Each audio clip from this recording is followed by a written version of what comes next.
I'm not a big fan of those, but it can be fun for people. Um, but it's scary at the same time because there's some people who will take it to such extremes that you know, they actually start to believe it's true. That's evidenced with a lot of the Kai haters and their beliefs, which are based on the old dub. Um, they actually think that because of this, and this is Dragon Ball Z. And so when they cut out the filler, they actually believe that they've cut out half the story, which is better explained by the filler, which actually contradicts the actual story. Um, in certain places, yeah, it does. I've had people try to argue that with me, but it does. I mean, there are places in filler where you got Gohan, not happy with having to do schoolwork, trying to find ways to sneak off, not wanting to do his schoolwork. Yet, throughout the actual canonical series, he's wanted to be a scholar. And to be, he wants to educate himself. He likes to learn. He's never been a fighter. And yet, there are places in the filler where he wants to run off and have an adventure. And, when it's every once in a while, kids do get like that. But the problem with the filler is that it's got him like that a lot. It's a recurring thing for him. Another way in which it was apparently structured was that Gohan, and this is another fandom belief, Gohan wanted to go to Namek because he wanted an adventure. It's like, no, Gohan wanted to go to Namek because he felt personally responsible for Piccolo's death. And it was a chance to bring him back. Piccolo died to save him. And frankly, it was because Gohan had been too scared to do anything himself. I mean, there were so many times he could have done something. One time specifically where, they had Nappa off guard. He could have blasted him and might have done serious damage, if not finished him off. Then he didn't do it because he was too scared. It's stuff like that. He felt responsible. He felt a sense of responsibility to bring back Piccolo and the other people who had died. It's a lot more somber and a lot less, oh my god, a chance to go to another planet and explore. No. Oh god, no.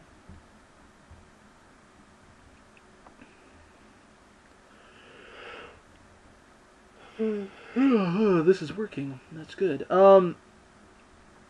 But I honestly don't understand how some people can sit there and say that somehow the series is ruined by going back to what it was originally. And their argument is that it's popular, therefore it must be better. Nah, by that logic, Twilight's better than a lot of other books. No. That's absolutely not true. Popularity actually has nothing to do with quality. Popularity can be manufactured. Much of what we have around us today that is pop culture is not pop culture. It's engineered and fed to people. Justin Bieber being a prime example. That kid should not be famous. I'm sorry, he just shouldn't. By all accounts, he does have some vocal talent, I'll admit. He's got some musical talent. But it was nowhere near developed enough to warrant this kind of fame. Everyone's doing everything for him now. His fame's completely manufactured. You see what I'm saying here? But, Bieber's popular too. Bieber's probably more popular than a lot of the bands that you listen to. Does that mean that Bieber is therefore better music? No. No, God, no. It's not, but, that's the logic you just used. Oh God, but I'm getting off topic here. Though the point though is, oh God, the things that show up in Fanon. I'll give you an example of some of the ridiculousness that people go to for alternate pairings. One of which is, this is a common one, mistaken anger. There are people who actually cannot look at anyone being angry at someone or hating someone or being disgusted by someone without it having some sort of deeper meaning to them. Like, somehow when someone's actually angry at someone, when someone's threatening someone, it's not just anger, it's not just a threat, it's now sexual tension. When someone hated someone and despised someone, it's now sexual tension. When they actually go so far as to beat the crap out of someone and mock them, it's sexual tension. And so thus, Vegeta and Android 18 are depicted as having a ton of sexual tension.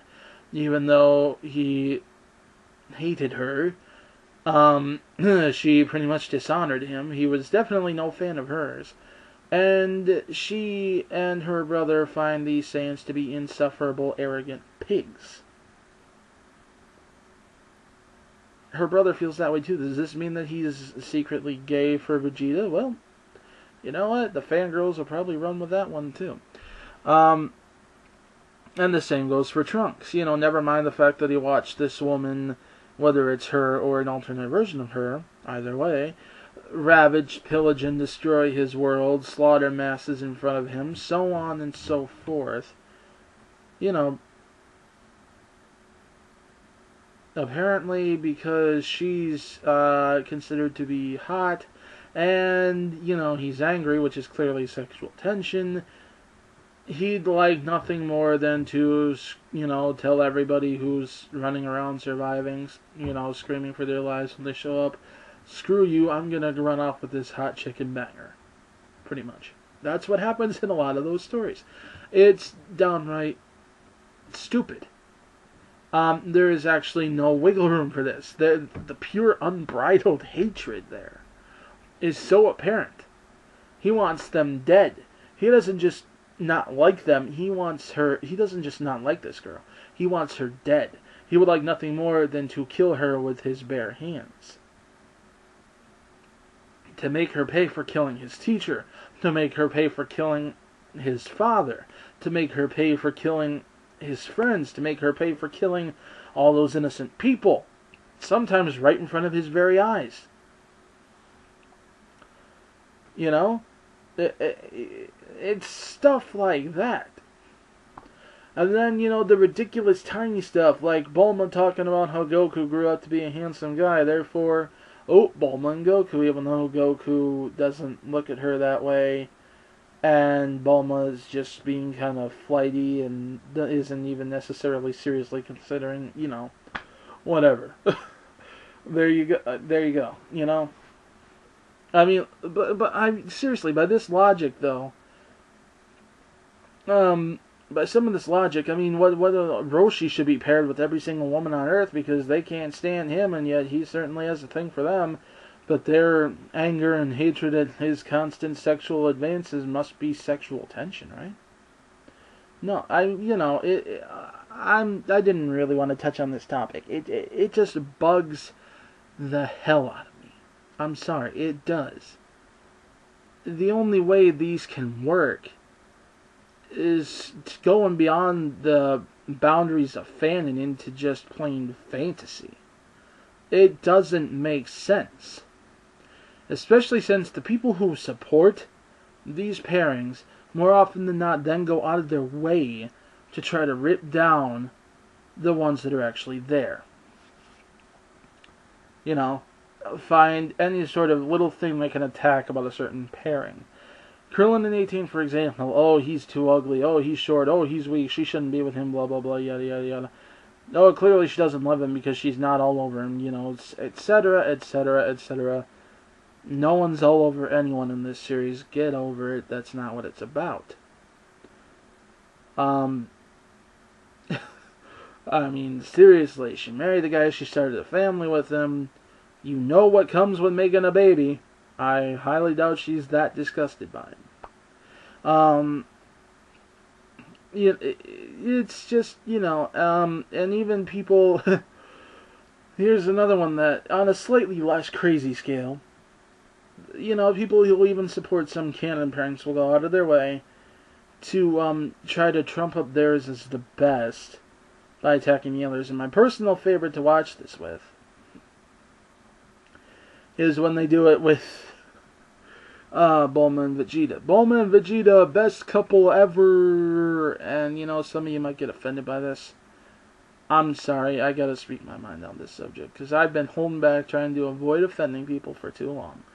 Best couple, my hairy white butt. I'm sorry. Do you not know how they got together? Not quite the little romantic whirlwind you think it is. Bulma dumps Yamcha because Yamcha won't settle down and commit. In other words, she's ready for something more than just dating. He, not so much. It's actually one of the signs that she's maturing.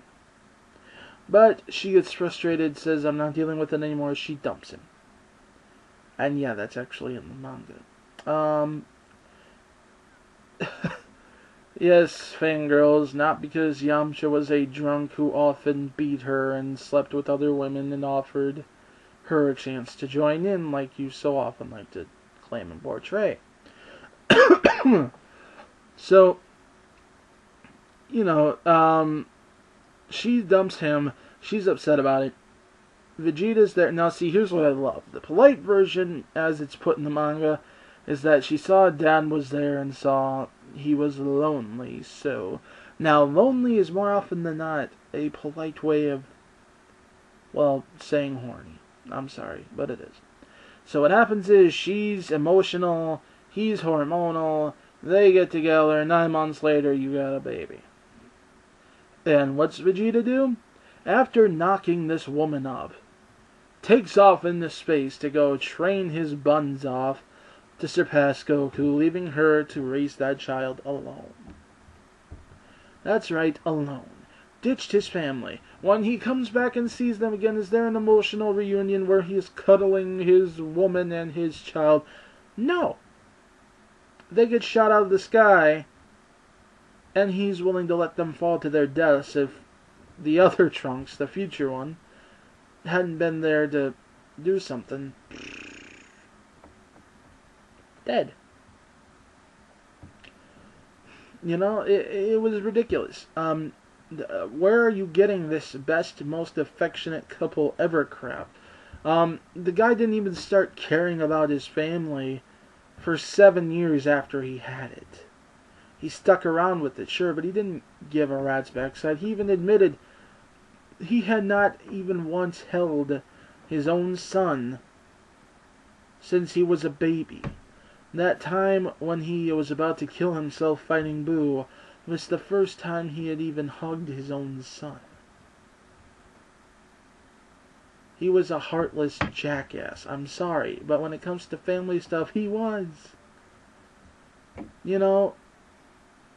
And that's that, I mean, you can argue about, it's so emotional and dramatic there. Yeah, maybe you finally got something to hold on to there, but throughout the majority of this couple's existence, there's nothing. They're not even really a couple. They just made a baby.